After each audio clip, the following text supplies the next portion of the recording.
We are on the cusp of the crypto era's golden age. That very thing will be heard by us. Excuse me while I play this video. However, there are many great things about this.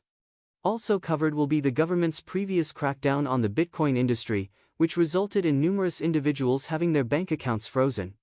This is occurring at this very moment. I have some clips that belong to David Schwartz. Our topic will be a $10,000 XRP. This video has apparently gone global. What I want to talk to you about extensively is the degree of realism here. My reasoning for thinking it's so realistic is detailed in this video. Please consider using the like button if you found the content to be entertaining, informative, or of high quality. Your feedback is greatly appreciated. Okay, then, I will start. Cryptocurrency and precious metals are great portfolio diversifiers for many reasons, in my view. As a result, I believe IBIT was a watershed moment for the Bitcoin market. It leveled the playing field for cryptocurrency. I think we are on the cusp of a golden period for the cryptocurrency market. Cryptocurrency has the backing of a president. That's the equivalent of a crypto tsar. If I'm a crypto bull, then that's excellent, even though I don't understand what it is. I see your point. It appears that you possess a S. This was also brought up by another individual not long ago. They are so shocked that they question, what the fuck is a czar? I see it as having Russian roots, similar to the czar. I feel sick just thinking about Caesar. This phrase, denoting sovereignty, was created and utilized by the First Bulgarian Empire. Very nicely. All right. Additionally, you are gaining knowledge about the past. How wonderful. Got it. All right. All right, I think we can move forward now. Would you say this is crypto-friendly? The Eric Beltunis meme coin will definitely be accessible at some point in the near future. Cryptocurrency ought to be included in your investment portfolio, in my view. The precious metals trade appeals to me the most in relation to inflation, even though I do not think we have been successful in containing it. One of the main subjects we will be exploring this year is the Federal Reserve's total ignorance regarding tariffs, in addition to attempting to understand Trump's behavior in this regard. Wow, that's quite an exaggeration.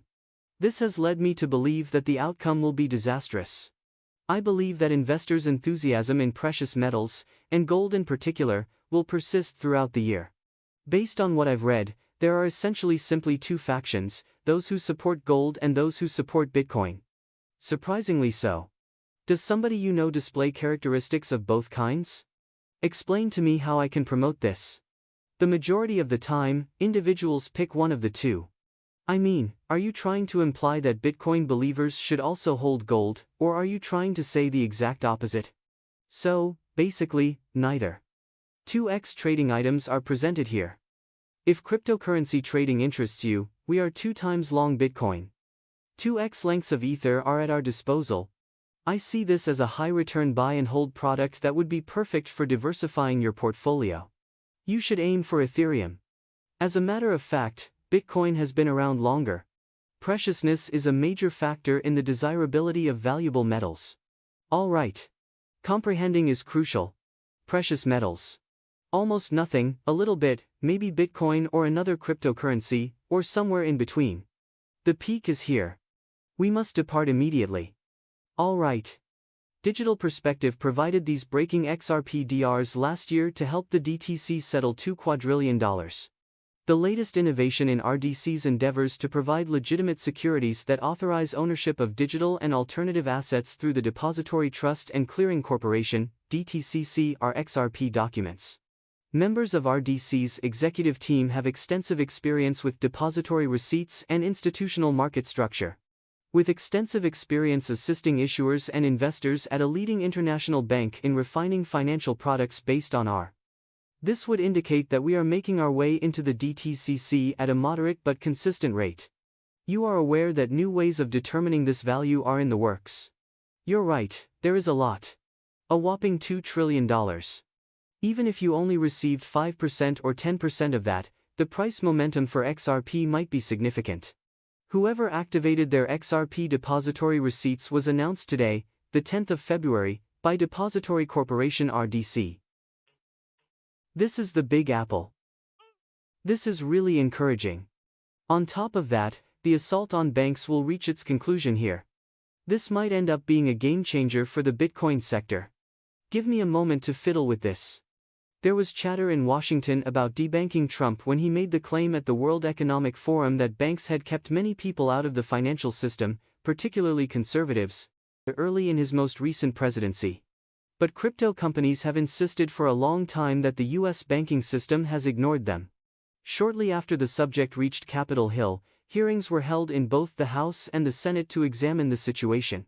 The cryptocurrency sector has taken a beating over the past 4 years, mostly due to the widespread practice of debanking. There has been a loss of trust in the U.S. banking system, an uptick in offshore commerce, and the dismay of many would-be entrepreneurs who were unable to launch profitable enterprises. Choke Point 2.0 is central to the industry's complaints, which state that regulators and the Biden administration wanted to block crypto companies from banking. This is where the 2.0 comes from. It was supposedly used by the Obama administration to go after banks that funded businesses like payday lenders, gun manufacturers, and others. After Trump took office, the industry began to feel that the barriers it had been facing when dealing with U.S. banks would start to disintegrate.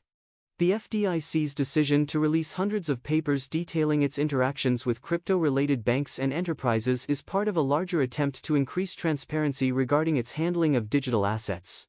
Coinbase is trying to shed light on this, particularly in view of recent happenings at the FDIC and its oversight of banks. To illustrate our point, we have demonstrated that the FDIC issued halt letters to a large number of banks across the country that had no intention of doing anything beyond offering cryptocurrency-related services. Commissioner Hester Peirce has promised a new open-door approach for people to discuss cryptocurrency as the SEC softens its stance on digital assets. This includes rolling back a regulation that permits big Wall Street banks to hold Bitcoin on their balance sheets. When it comes to debanking, the industry is pushing for new rules that remove regulatory barriers and promote crypto innovation. Equal access to banking services for all law-abiding individuals and businesses is a priority for the United States, as President Trump emphasized in his crypto executive order. We are crossing our fingers that our representatives in Washington are taking notice. Everyone would be happier if basic financial services were available to everyone, regardless of their political affiliation or the industry they work in. Democrats like Maxine Waters have joined Republicans in supporting efforts to shed light on this issue. Joining French Hill in advocating for that cause are Republicans like Tim Scott. It is my belief that members of Congress and individuals from opposing political parties are worried about the possible use of banking services as a weapon to oppress those who were deemed unpopular in the past. If this is possible for some of us, then it is possible for anyone. That needs to be preserved as the meta-level point. A financial system that unfairly singles out a group of people because of how unpopular they are is likewise unacceptable. During today's hearing, all sides admitted that it shouldn't be possible.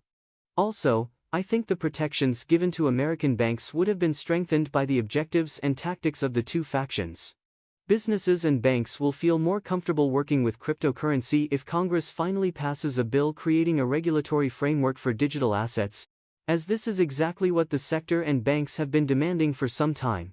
As more government agency appointees of the new administration take over, you should expect to see more forms of transparency, like what happened at the FDIC, and I think we are currently in the discovery phase. As far as the banking and financial industries are concerned, I see their future as: we are pursuing regulatory clarity through rulemaking by the SEC, legislation passed by Congress, and the administration's willingness to fully address the major concerns around debanking that Coinbase and others have been voicing for some time. By the way, Brad Garlinghouse was debanked by Citibank. She is quite the diva, you know. Has anyone ever been debanked because of cryptocurrency? Leave a comment and let me know which bank you use and if you experienced the same problem. Perhaps some individuals will be able to learn about CryptoBud or perhaps open an account with one.